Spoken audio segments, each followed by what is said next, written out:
We're a good while into Season 12 of Apex Legends now, and everyone's legend picks have kinda settled. What's weird to me is that Maggie isn't being played all that much despite being the new character on the block. Anyone else feel this? Honestly, when I first played her, and even now, I would have thought she would be incredibly popular, competitively viable, and accompany or even outshine Wraith or Pathfinder as go-to picks. I guess I'm wrong, as she has dived in popularity and now sits comfortably near the middle of the pack. Maggie, in my mind, is overwhelmingly useful and plays right into the aggressive meta of the game right now. She deserves to be higher than Lifeline at least, I mean, come on. But seriously, Maggie rules. Let's talk about why. This video will be a guide to Maggie's kit and a hearty list of tips and tricks that I've picked up for Maggie over the weeks. We'll conclude by answering the question, should you play Mad Maggie? Or rather, can you handle her? Let's get right into it, cuzzies. You know the difference between me and a shotgun? Not a damn thing. Maggie's passive is Warlord's Ire, and it has two effects. The first is that you'll briefly scan enemies when you damage them, no matter what width. This only lasts a second or so it's mostly to complement her tactical and trace people as they try to escape. The second and more important effect is that you have no movement speed penalty when wielding a shotgun. You'll sprint and strafe just as fast as if you were unarmed. This puts you at a big advantage when fighting in close combat. It may seem pretty minor, but it really does make you feel a lot faster, trust me. Maggie's tactical Riot Drill is a truly one-of-a-kind ability that should not be underestimated. Maggie will fire a drill in an arc that will attach to a surface, drilling through it and spitting flames out the other side. Don't shoot it at enemies, you're better off slapping them with a wet noodle. It has a maximum drill depth of 13 meters, meaning that anything thicker than that will not shoot flames out the back at all. The flame it bellows is 5 meters long and wider than you might think. The indicator it gives you on the screen is a little bit strange. You'll get to see where the drill will land with this circle, and that's fantastic. But the depth reader on the screen seems to change color for no reason. Just don't let it mislead you. It will drill exactly the same way with no change until you hit that 13-meter cutoff and it reads unknown. After attaching to a surface, there will be a 1-second delay before it starts drilling for 9 full seconds, doing 160 damage over its uptime. The flames will also hurt you, but not your team. 160 damage seems pretty high, yet enemies will just often avoid the fire. But that's the point.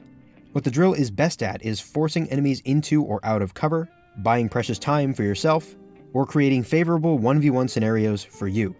This is probably the best, most versatile part of Maggie's entire kit. It also makes perhaps the most satisfying noise in all of Apex.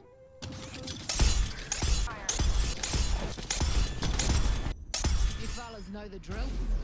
Maggie's ultimate is the Wrecking Ball. Toss a rolling ball that bounces on the ground and that will detonate if it gets near enemies, dealing damage and knocking them into the air. It also leaves behind 30% speed boost pads to help you and your squad follow the ball into a firefight. It has a pretty short cooldown of only 90 seconds, and the boost pads will stick around for a full minute after being placed. The ball is really versatile and can be used in a great many ways, but I always split the use of the ball into two major categories: movement or aggression. We'll expand upon this in the tips section. So it seems that Maggie is an offensive character, but that's kind of an understatement. She is aggro for days, very true to her backstory.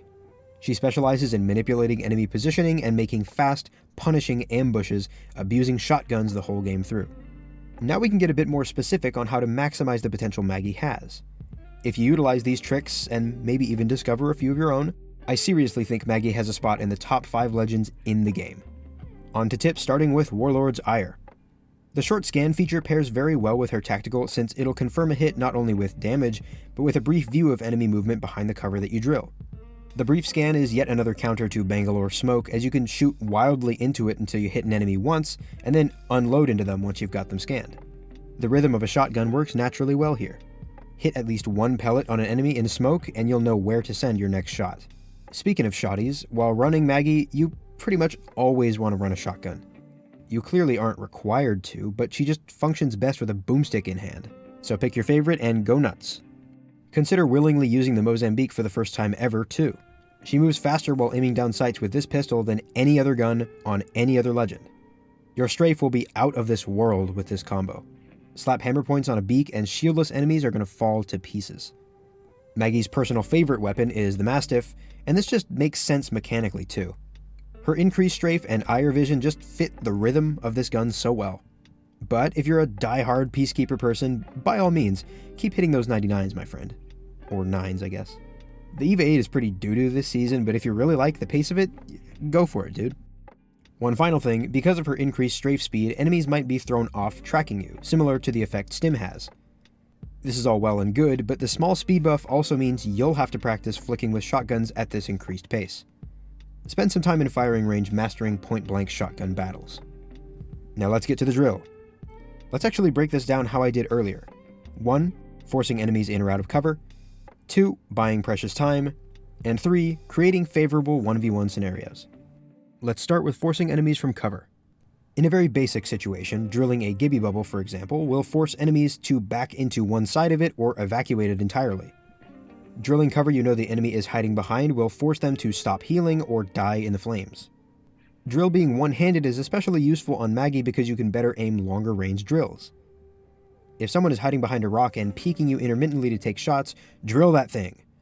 Now their options are to leave cover entirely or burn to a crisp. Drilling a door might sound like a bad idea, but it works really well actually.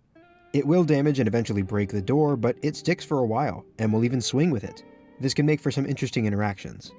Especially if you know the enemy is trying to stick a res behind a wall, drilling will be a massive game changer. Remember that you can always cancel a drill before it fires with a melee. Next, the drill can get you precious seconds that you need to heal, res, or escape. The area denial, the visual, and audio clutter are all super useful in defensive situations too. Cut off a small hallway to discourage enemies from pushing you recklessly while you use a medkit or even disengage entirely from a fight.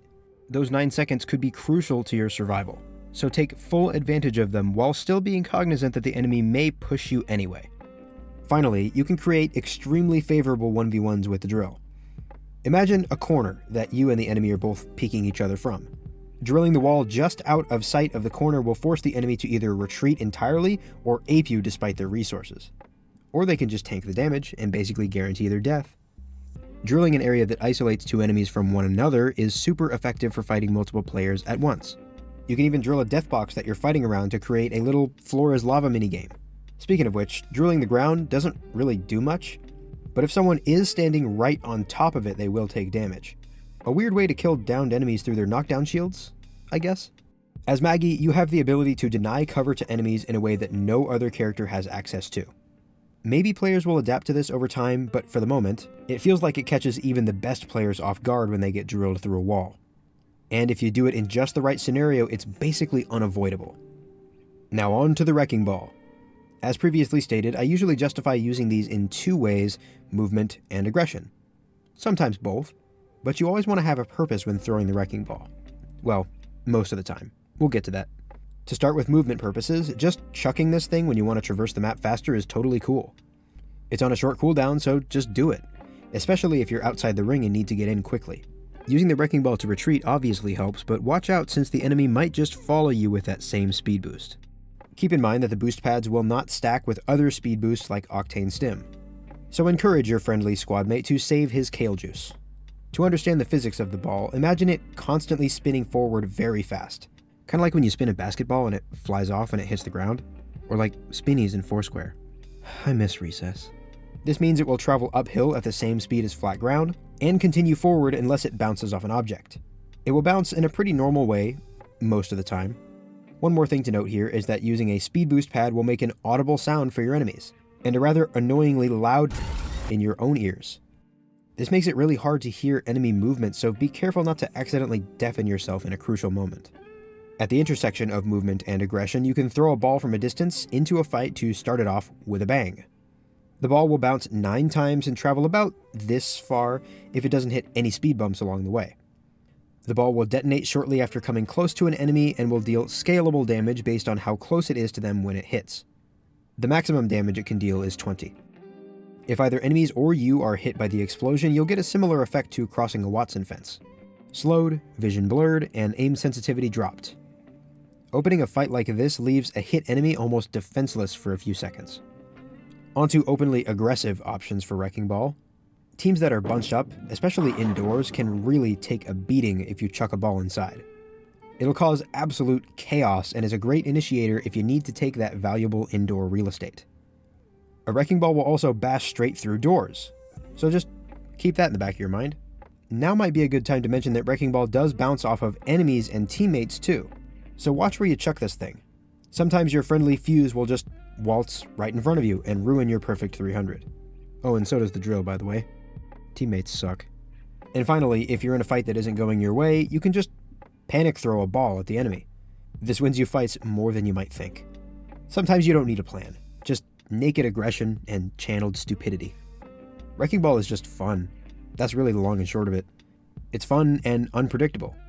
The gaming merchant even showed that you can knock players off the map with it, so just go wild. So what have we learned today, kids? Well, Maggie is an incredible offensive pick with some defensive capabilities that make her kit very versatile. She possesses unique abilities that make her useful in scenarios which would have been uncontestable prior to her release. You can put Maggie solidly into the category of movement legend, even if her capabilities there are confined to specific scenarios or weapons. Her kit is a perfect combination of aggressive and witty, and it's one that I absolutely adore. This is why I'm surprised she isn't as popular as I expected. But I guess the more Maggie for me, the better. So, should you be playing Mad Maggie instead of... who are you playing right now? Rampart? Pfft, suck.